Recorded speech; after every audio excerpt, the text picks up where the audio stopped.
Bonjour à tous, aujourd'hui je vais vous faire part de mon expérience personnelle concernant l'achat d'un véhicule neuf en Allemagne. Mais bien sûr je vais aussi évoquer l'achat de véhicules d'occasion.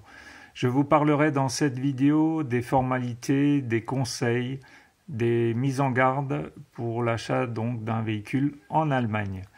Je vous communiquerai par email ce document qui est sous le format PowerPoint.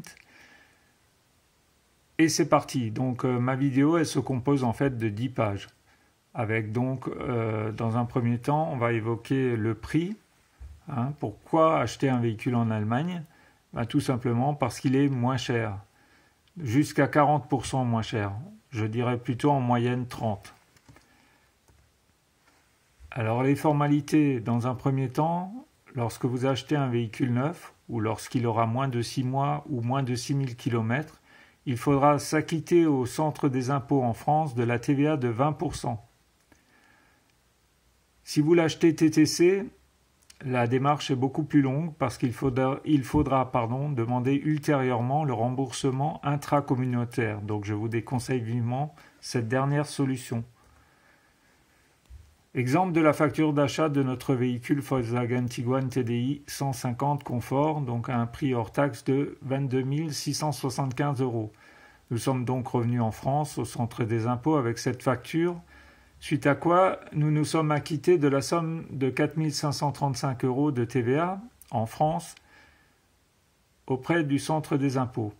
Donc le total du prix TTC de ce véhicule est donc de 27 210 €, qui est un prix imbattable, puisque en concession en France, nous l'aurions payé 30% plus cher. Alors les documents qui sont nécessaires pour la délivrance de la carte grise sont le quitus fiscal, dans tous les cas de figure, que ce soit neuf ou d'occasion, le certificat d'immatriculation, le certificat de cession, la facture d'achat du véhicule, la demande du certificat d'immatriculation du véhicule. Je précise encore une fois, pour le quitus fiscal, c'est nécessaire, y compris pour les véhicules d'occasion de plus de 6 mois. Par contre, lorsque votre véhicule a plus de 6 mois, vous n'aurez pas de TVA à vous acquitter en France, contrairement à un véhicule neuf ou un véhicule d'occasion très très récent. Alors en plus de tous ces documents, il y en a un qui est bien spécifique lorsque vous achetez un véhicule en Allemagne et qui sera donc nécessaire pour la carte grise française, c'est le certificat de conformité européen. Il est délivré soit par le vendeur, soit par le constructeur, donc là en l'occurrence Volkswagen. Alors pour revenir en France, vous aurez besoin soit des plaques qui vous seront délivrées en Allemagne.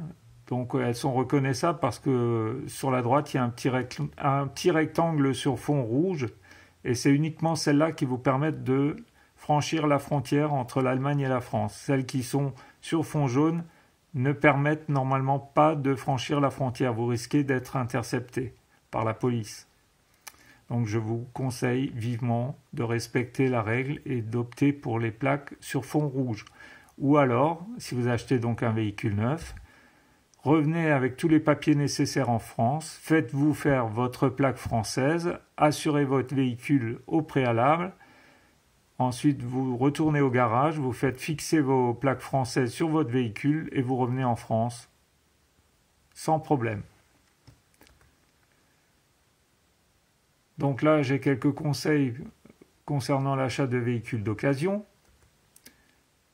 Toujours des conseils pour les véhicules d'occasion. Et je termine avec quelques mises en garde. Vous connaissez très certainement le site mobile.de, et il y en a d'autres, des sites spécialisés en Allemagne pour la vente de véhicules d'occasion ou de véhicules neufs. Je vous engage à vérifier l'existence du vendeur et du véhicule avant d'engager la moindre transaction. Surtout, n'effectuez aucun virement bancaire sans avoir signé l'acte de vente du véhicule. Il vaut mieux rencontrer en tout cas le propriétaire au préalable. Les procédures décrites ici sont valables pour l'achat d'un véhicule en particulier et sont donc un peu différentes pour un professionnel. Pour un professionnel, le risque est moins élevé de se faire arnaquer.